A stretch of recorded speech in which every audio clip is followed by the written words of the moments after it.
we all have an illusion, but on social media, what we've been told, or of what health or what fitness or what a runner should look like, should be like. For sure. Everybody who's got a body, we can run, we can move Definitely. in some way. If you're alive, you can move in some way. So For sure. that, again, and I really want to stress, Run the Lanes is a inclusive run club. It's for everybody. It's a social 5K. We always go at a pace that works for everyone. Yes, there are faster runners because now we get 60 to 100 people every Thursday, Wow. but we go at a pace that suits everyone, and we'll always wait for people at different points in the run. So no matter your starting point, you can come with us and you Amazing. can have a friendly run.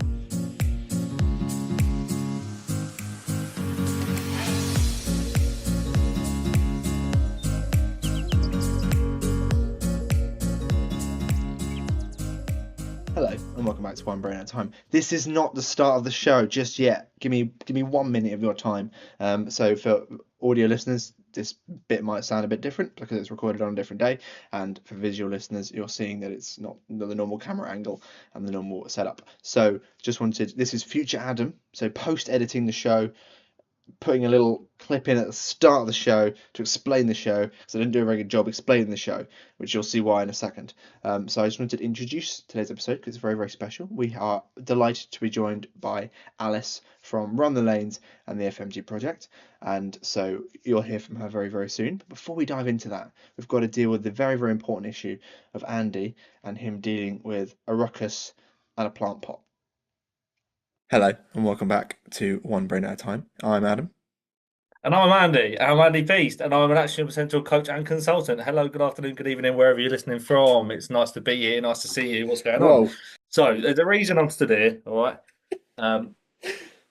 So I went to my partner's family's house the other day, and my partner was berating me in front of them, saying I'm heavy-handed. I break loads of things. I Yeah, broke the fridge thing the other you day. I broke a broke the bin, didn't you, bin. as well? So maybe as a little, just a little fun insight into my life in our little place in a gen. So just join me in having a little look at the absolute nightmare I've gone through today. Very upset. Oh, mate. Oh, that's a. How did you even do that? So I opened up a window and it just went, whoa. I So, haven't quite got myself motivated enough to clean oh, it up yet. so funny. I'm going to try and say that I didn't know what happened, and then my partner can Yeah. help me Oh, because I mate. feel incompetent. So that was my morning this morning, Adam, and I think, what time is it now? It's 10 Yeah. to 3. It happened at about 11. Oh, Um, mate. Yeah. I oh, hate to say this is evidence that you haven't done anything about it that your girlfriend will see. I'm just letting you know. So, Adam, I wish he was one of our many hundreds of oh, listeners, mate. you got to get on the. Come on. I know it's disgusting to me, to be honest. Yeah. Come It's on. Come outrageous. on. It's upsetting. Honestly. Oh, look at this. Because I'm unblurred, listeners, you get a nice little look at. Whoa. It's If Andy's that house, don't guys. bring in Come new and have a look. subscribers, I don't know what will. We should put that on on the Patreon or something. Just Yeah, it's yeah, it's just a video but unblurred, so for you can sure. see the backgrounds. No, you Um, can't, mate. Have that. nah, it's gone. Hope you enjoyed it. Yeah, But yes, I think what a fantastic introduction to an episode with a guest on it. yeah. Alice, when you listen to this back, I can only apologise. That's your introduction. Yeah. So Alice is going to come on to talk about her work with Run the Lanes, which is a kind of social community run club, and the FMG Project, which is a charity that she works for. And we also announced at the end, spoiler alert, an event that Action Your Potential are doing with Run the Lanes, which is on the 14th of May, where tickets are not available yet, but when they are, there will be a link in the show. I won't shut up about it. Don't worry. If you keep listening to the podcast, you'll hear about it. But it's an opportunity to come and see us do our thing live and in person, live and direct. As I think, who was it who said that? Was that AJ? AJ Tracy, mate. AJ Tracy. Look at that. See, look at that Um, grime reference. Are you proud of that? Spot on, man, and Thank you very and much. just so beautifully proud of you. Thank you. I think yeah. So thank you so much as always, gang, for listening, being here, and honestly enjoy this episode. Alice is absolutely wonderful and so insightful, so engaging, and just so incredibly passionate and knowledgeable about the work she's doing over at FMG and Run the Lane. So thank you guys. Listen to it, love it. You really are trying to take my role as like kind of first host, aren't you? Who like that? I'm not even trying to do it subtly, mate. Give me the intros. Give me the outros. I'm sick of Adam, mate. Yeah, honestly, I think you and all of the listeners. So yeah, if you don't hear from me in the next episode, Andy's taken over. It's taking it. Alice will join us now.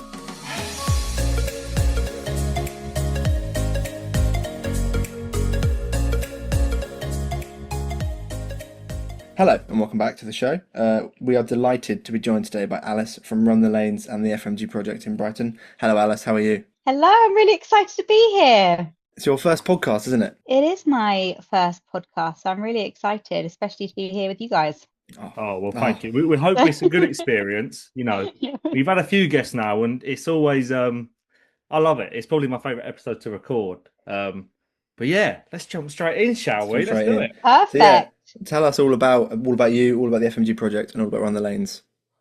Yeah, so I have been working at the FMG project for about 3 years now. So the FMG project, just to let our viewers know, is a charity that supports disadvantaged young people aged 14 to 18 who are going through a difficult time, whether that's with their mental health, they've been kicked out of home, school.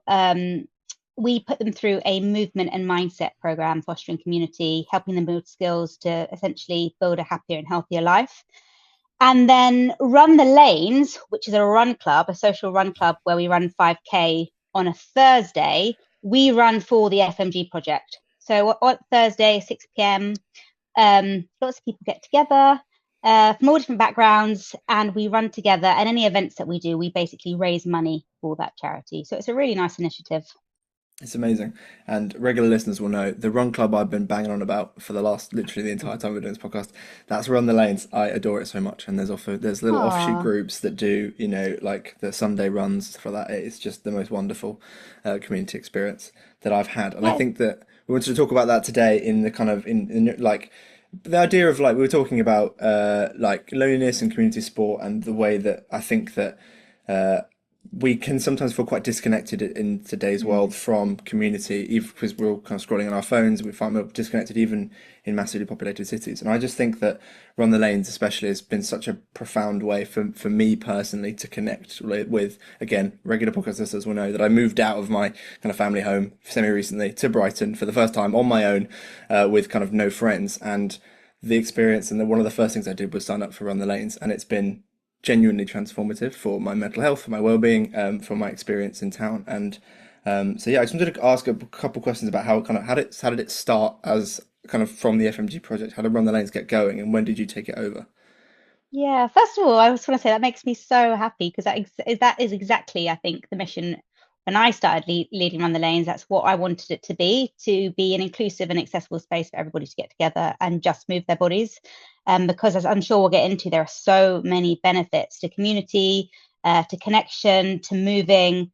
But I started leading Run the Lanes probably about 2 years ago. I took it over from somebody, and actually I was quite anxious about it, because although I'm a qualified PT, I think bread and butter is strength training, and I would have considered myself not being a runner. So actually, I was told to lead Run the Lanes as part of my job, and I was really nervous about it. I'd never run 5K before, so I totally get why people can have anxiety about running, about any type of exercise. But then starting it, the people who started coming, the people who we started attracting, I don't know, we just gelled, and like I said, it's such an inclusive social run club that I generally look forward to seeing people in it. And this is going to sound really cheesy, but you said it was transformative. It's been really transformative in my life as well, because since doing those 5Ks, I now do longer runs on the weekend, pretty much do a 21 or a half marathon pretty much every other weekend. It's incredible. Wow, that's let me tell you, that as someone that is yet to tie his laces on their running shoes, that I think it's just to start off doing a 5K, ease yourself into it in a lovely social community. I just think, you know, I'm going to sing your praises all episode, but just the work you do just sounds so wonderful. And I think just being able to, for both of you to have those positive experiences, you, Alice, setting it up and running it, and Adam being someone that's joined and, you know, integrated into that group, I just think what a good way to combat loneliness. And I'm sure we're going to touch on it, but the sort of importance of putting yourself out there. And for those listeners that are listening that find it really challenging and difficult to maybe motivate yourself to do exercise, or even the sheer anxiety you might experience trying to G yourself up to do those things that you might find uncomfortable and challenging. It's just, to listen to people that have done it and been there, I think it's important. And you might find it so difficult, but we speak on this podcast all the goddamn time about doing things you find challenging, because your ability to overcome challenge and adversity, the skills you are harvesting and developing throughout that is stuff that's going to help you later in life. So you'll be thankful and proud of yourself for doing that and putting yourself into a run club where you feel really anxious to meet loads of people, because you heard it here, like everyone's just so lovely and welcoming. I'm sure that's the experiences you guys have had in Run the Lanes. Yeah, 1,000%. We need to get you down there, Andy. So I can say that again. Pause. We need to get you down. No, honestly, I think it's yeah. I'm not a runner, Alice. Honestly, I look like I just look too heavy set, Alice. I'm just plodding along, like it's a problem for me. I just look all kinds of wrong doing it. But I think it's something that, as you said, I can't sit here and say to people they should do it, and then I'll just go, no, I can't do that. So yeah, I think I will. One Thursday, I'll stay at Adams and I'll come along. Yeah, and let me just put it out there though, Andy.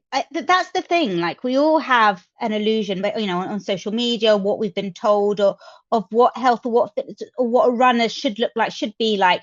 Everybody who's got a body, we can run, we can move in some way. If you're alive, you can move in some way. So for sure, again, and I really want to stress, Run the Lanes is a inclusive run club. It's for everybody. It's a social 5K. We always go at a pace that works for everyone. Yes, there are faster runners, because now we get 60 to 100 people every Thursday. Wow. But we go at a pace that suits everyone, and we'll always wait for people at different points in the run. So no matter your starting point, you can come with us and you can have a friendly run. I was going to be a question I was going to ask, so you've addressed that perfectly. But it's just it's not something where everyone's setting off at the same time, but then you've got some that do it sub 20, you've got some that do it over 40 minutes. You all do it together. That's really nice.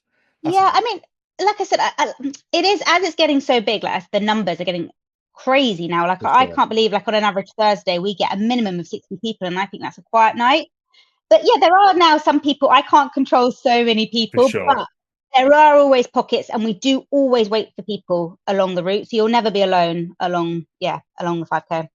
And I think that's important, right? Because I think a big deterrent to doing maybe a run club is maybe a bit of social embarrassment if you feel like you are going to be tailing at the back and feeling like a hindrance almost. So the fact that it is so inclusive, and the point is, this isn't to train you up to be a world beater. Do you know what I mean? It's just to make people feel welcome and a part of that lovely, wholesome community. And you said it better than I can, but I just think to combat and fight loneliness, and we'll get on to what you do at FMG as well, but just the whole ethos of just being there and supporting people and bringing a bit of warmth and kindness back into what is quite a challenging society sometimes. So I think, again, hey, Adam, can you edit some clapping in there?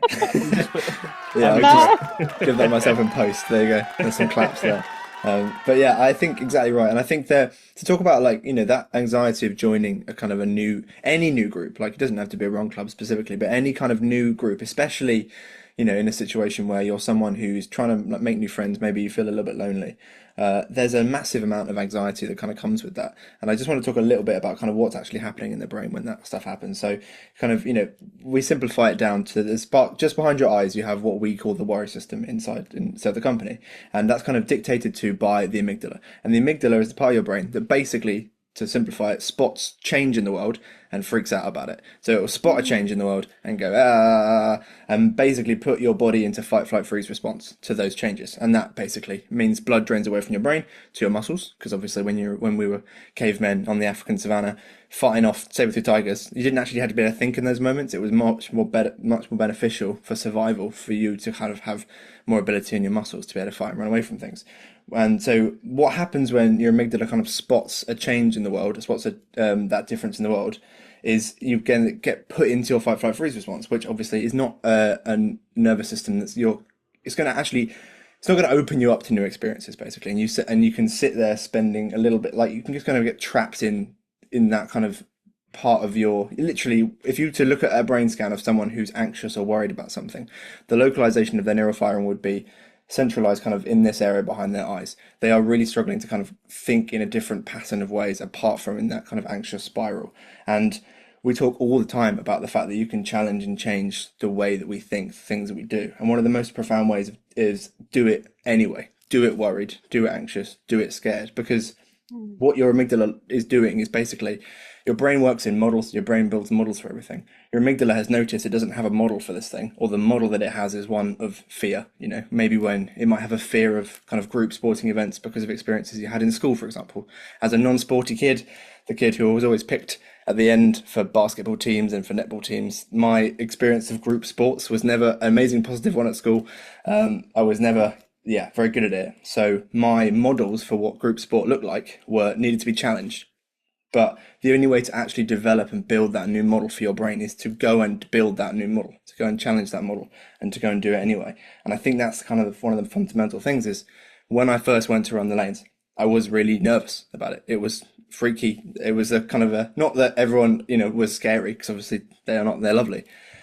But it's a scary thing to do, even though I've done run clubs before and I'm a runner, I'm someone who's run for a long time. Meeting new people, putting yourself out there, exposing yourself to a kind of new audience of people is always very scary. And it's just because your brain is trying to protect you from every single thing in the world.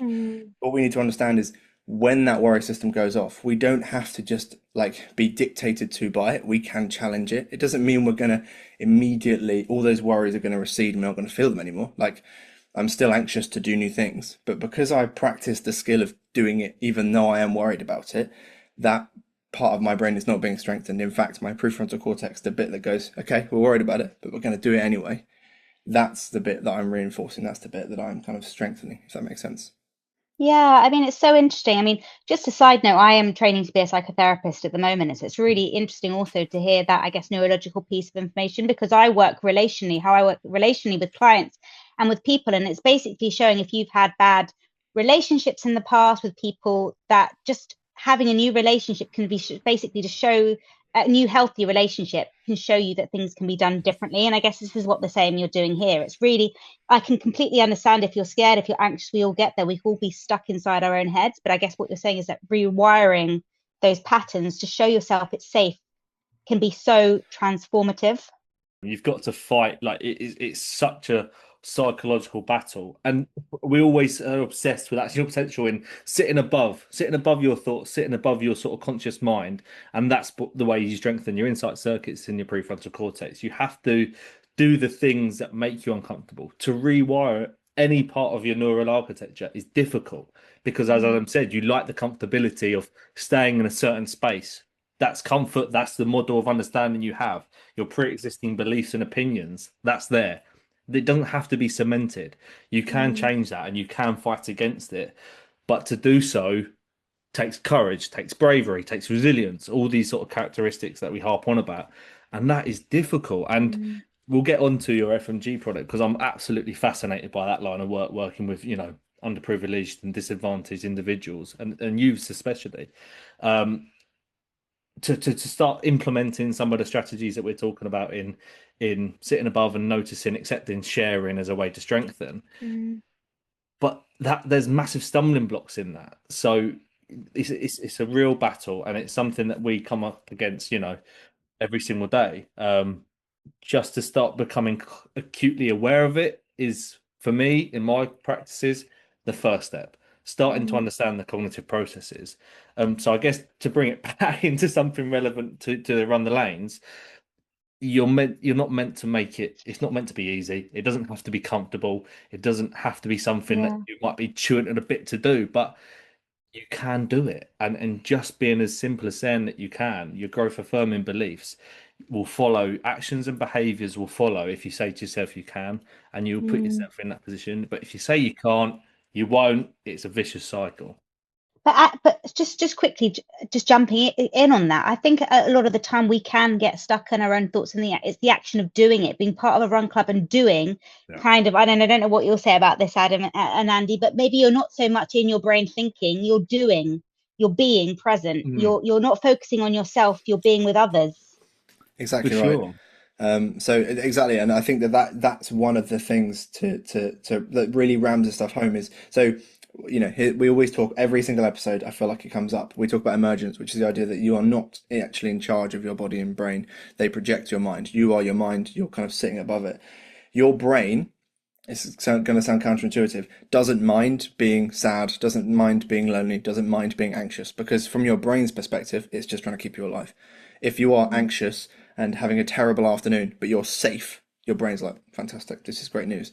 But that's not a nice experience to be in inside your mind. But your brain is going to make it therefore quite hard for you to take that action that is going to alleviate that feeling. And that action, therefore, we can convince ourselves, our worry system can predict negatively about what's going to happen at the run club, or whatever the things we wanted to do. To kind of, your brain is just trying to keep you in that space because it knows that you're safe inside your house doing nothing, because that's what it's trying to do. Your brain doesn't want to use the energy to kind of change those states of being. But you're exactly right. In doing the act of running or movement, especially movement, it not only changes the kind of localization of the firing from this bit we were talking about just here, but it also releases neurotransmitters such as BDNF, which is dopamine and endorphins, and these things all make your body and brain like feel better. It increases the kind of your capacity for learning. It helps you to learn as those things going on, and it literally transforms your brain. The active movement transforms your brain, but it's also just that changing of states from your brain wanting to keep you in a certain space, that mood congruence of loneliness, of sadness, of anxiety potentially, to transforming it with movement and action. And I think a fundamental thing to understand about the brain is it's action oriented. No matter what we're doing, how we're feeling, and actions change the brain, because your brain is emergent from your body, because your mind, is emergent from your body and brain. Any action will change the body and brain, which therefore changes the mind. So we can always act on our feelings. And that's one of the things we always want to take away, is that obviously sad feelings are legitimate, difficult feelings are completely legitimate, and it's not like they don't exist, that you don't have to feel them. That is far more complicated than that. But we can always do something about it. By exercising is profound, and that doesn't always mean running. It could be walking, it can be squash, any sport at all, any form of movement, strength training. Changes the state of our body and brain, which changes how we're feeling, which changes our mind, which is so vital. It's really powerful, actually, isn't it? It tries to be. We I think do my best here.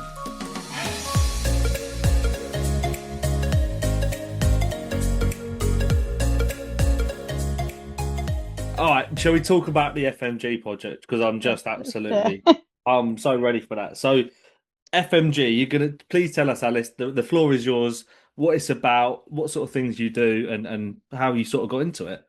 Yeah, so, well, just to give you a bit of background, I guess what I was doing before. So I was working in marketing, and I found it a little bit soul destroying, because I don't know.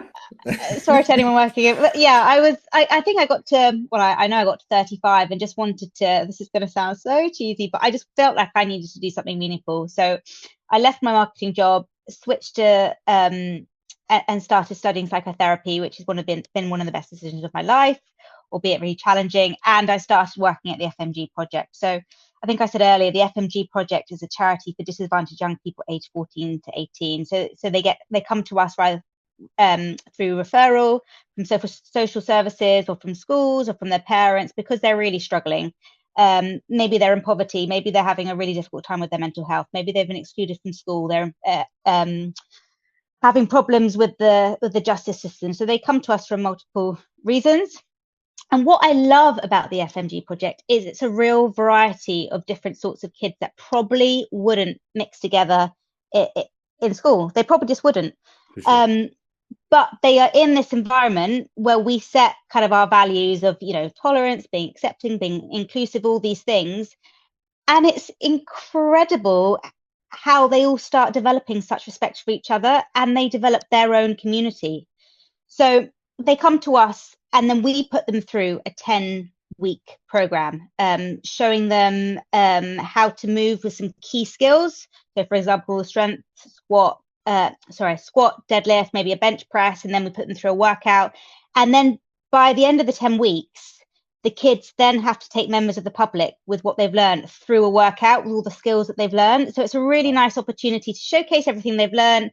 And then we tell the volunteers who are coming in for the workout to give them really nice feedback. So it really kind of bolsters and uplifts their mood, and it kind of reinforces, these kids probably haven't had a lot of good encouragement and feedback in the past because they probably don't fit mainstream school, and they've been told a different narrative. But getting this feedback, you see their face lights up. And then after the 10-week program, we then kind of open the doors of the FMG project, and we offer them a load of free sort of classes, whether that's calisthenics. I teach them strength and conditioning. We've got boxing on for them, open gym, and that's open for free. So the programs are free, and so are these classes. So the premise is that they can continue building upon the habits they've learned. They can continue mixing in with this amazing community that they've built up. So yeah, it's incredible, and you really do see a difference in these young people's lives. That is so wonderful. That sounds so impactful, and I think a key word you used there was community, right? It's and empowering these young individuals to break down their own narratives. That if you get told something constantly and constantly being, spoken about in negative ways, you will inevitably start believing that about yourself. So to show them that they can actually break away from that and create their own narrative, their own sort of story arc is really important. And I think, as you said, their face lights up. So it's proving to themselves that they are able to do whatever it is they can, they want to go on and achieve. And you're giving them the tools and resources to do that. Yeah, and also, sorry, and one more thing that I think what's really nice, and who I work with, Sam, who is the manager of the project, what he told me, because when I started working with young people, I don't know, maybe I had a different tone of voice, but Sam's shown me how to speak to these people as people. How can I explain it? I'm not their teacher. I'm not their parent. It's about speaking to them with respect, and it makes such a difference, because in turn, again, these kids and young people haven't been spoken to with respect probably. At school they've been shouted at. So having someone, I guess, come to their level can be really empowering. Exactly right. And just to go back to what Andy said about that idea that it's about challenging the narratives you have about yourself. And I think that's just such an important point to kind of raise as well, is that we all have a bunch of versions of ourselves, a bunch of views about ourselves, kind of narratives about who we are, what we do, what we're like, and all that stuff. And lots of them, we've kind of floated through our lives with them being unchallenged by us. Some of them are, and it's often said that most critical voice about us is the one inside ourselves. And there's a lot of truth to that. We might think we are unproductive. We might think we're not kind, whatever that narrative might be. And that's not true. That's just something that your brain has kind of learnt about yourself based on maybe interactions with, if you've had a difficult time at school or a different time with family, or whatever it is. But allowing that, I think, giving movement and structure and community as a place to challenge those narratives about yourself is such a profound way to challenge it in your brain. Because just a tiny bit on BDNF, because I mentioned it and I love BDNF, and I just want to talk about it a bit more. So BDNF is what your brain secretes when kind of exercising movement, and it's a neurotransmitter which basically increases your brain's capacity to learn in those moments. So when we are exercising, when we are moving our bodies, our brain is basically equipping itself to learn more about ourselves in those moments. So if we're repeating it, not only are we then learning that we are able to do the sport that we're doing, we're able to run, I can do 5K now, or I can do the strength conditioning thing. We're also reinforcing any any other learning we're doing at that time. We are reinforcing that in a much more profound way. So it's a kind of a fantastic combination of a bunch of neuroscience tenets into a program. So it's fantastic. It sounds awesome. Yeah, I mean, that in itself, just the benefits of what movement does for your brain, for your whole body. Doesn't it prevent, I think I read somewhere that it prevents neurodegenerative, I can't say the word, degenerative diseases as well. Stuff like that. Yes. So yeah. Yeah. So one of the things exercise does is it kind of flushes out some of this, because to simplify again, when you exercise, it puts you a bit into your sympathetic nervous system, which is your action nervous system. Because obviously you can't run if you're very chill, because your body has to do some work, blood has to flow to it, and in that process, that some of the kind of, sometimes it's glutamate, some of the stuff that builds up in your kind of synapses can be kind of flushed out a little bit, and that's often a process that happens during sleep, and most of it happens during sleep, but it can also happen when we're exercising. So if you're having a foggy afternoon and you're kind of, I think we've all had it. One of the things I do when I'm having a long day, I've worked really, really hard, I'm kind of like, my brain's not really working, I can't think straight. Go for a quick run, go for a quick walk, your brain, you come back clearer, because actually, if you were to look in your brain with a microscope, the connections are clearer. They've been cleared out in that walk, because your body links movement to learning, links movement to survival. So it helps. Movement is like so fundamental, as is community. So it's the combination of those tenets right there. So. And it's coming back, I guess, to sometimes I can notice when I'm really feeling tired before I've got to lead Run the Lanes, because I'm a morning person. I get ridiculous hours, but then I go to bed at ridiculous hours as well. So leading Run the Lanes at 6 p.m. is practically my bedtime. But I always notice before how I'm really tired. But then once we've run it all, I just feel like it sounds so cheesy. I can't explain it unless you've been to Run the Lanes. You won't get it, but it's already Run Club. But yeah, you just feel euphoric. You feel so good just moving. Indeed, you do. Exactly. It does sound and feel like a little bit like a cult, doesn't it? Like we're talking about this fantastic run club that's changing everyone's lives, but it actually genuinely does. And you know, I'm a person whose life has been changed by it. Absolutely. All right. So Alice, just a few questions from me. So first off, what are some of the main barriers to engagement for the work you do at the FMG? What do you think when the kids come to you through referrals? How much pushback is there, or how difficult is it to get them to engage? I think it depends, but they actually they sink their teeth into it pretty quickly. Amazing. Again, because it's just such a mix of just a different group of kids. I'm always taken aback by just how quickly they get into it, and maybe it is because they can't articulate their feelings. I mean, that sounds like I'm dumbing it down, because I find it hard to articulate my feelings sometimes. But sometimes when you don't have the language to communicate how you're feeling, but exercise can help you get those emotions out. It can, if you're really feeling angry and you want to swear at your teacher or you want to swear at your mum, and sometimes you can't do that, but exercising, you can get that frustration and then you feel better. So it's incredible how quickly they get into it. That's amazing. And it's fun. Amazing. Yeah, for sure. I'm sure because you do there is a clear distinction between what you're doing and school and home life. It is something different for them to, as you say, sink their teeth into. Yeah, I think again, I don't know about you, but PE at school, I think you were saying it could be really sort of, like you were saying, Adam, when you're last chosen, it can be really, it's scary or mortifying when you're last picked. But again, here, we push everybody to have like what we were saying, to overcome that narrative, to say, oh, you can do this, or at least have a go, give it a try. Yeah. Because Sorry, even in trying and not necessarily succeeding, you're proving to yourself that you're someone who tries, Yes. And that's what's really, really important is proving to all the time, proving to yourself that you can do difficult, challenging things. You don't necessarily have to enjoy it every time. It might not be something you want to do forever, but, I can do it. I can do that now because I've proven to myself that I can do that. 1,000%. And, again, seeing these young people who used to hate exercise, they're coming in, and then you see them at the end 10-week program, and they're standing there with confidence, teaching how to do like a skilled strength movement, like a squat. It is incredible. And then they carry on and they get stronger. So it's it really is amazing. Someone is teaching me how to do a squat because mine's terrible. My squats are. I can teach you. You can learn. I would really, really appreciate that. Can we start a squat the lanes? Squatting's very important, but anyway. Very important. I know. This is why I've been injured so many times, because I don't do any conditioning work. I just run and stop. My coach used to hate that.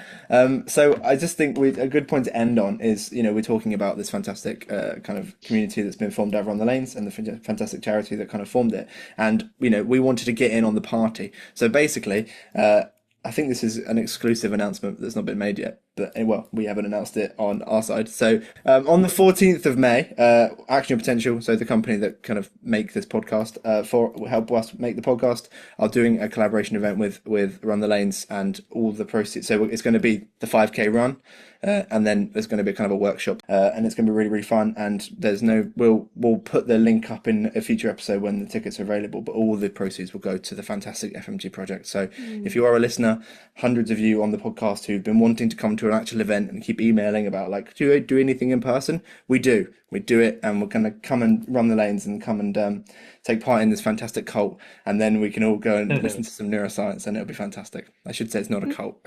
Well, maybe it is a cult, who knows? But yeah, But just on that, I think no, it would be a really exciting event, and I think one of my little favourite phrases is that knowledge is power. I think the more that you can learn about yourself, the more that you can action your potential, quite literally. Hey, So, episode title right there, I think. so, Yes, amazing. Well, thank you so much for coming on today, Alice. It's been absolutely brilliant. You've done such a good job that you might be employed as a host in future, so be careful. I might bring you on Be permanently. careful. Andy, your job's at risk. Yeah, do you know what? I'll take that. If I lost a job to Alice, I'd be like, hands up, fair enough. I'll see myself out the door. That's fine. Yeah, we need less white guys on podcasts anyway, so we need to try. This is good. Sure. Brilliant. Thank you so much for today, Alice. thank you. I will see you on Thursday. See you on Thursday at 6 p.m. Thanks, guys. Been a lot of fun. Thanks, Alice. Thank you so much.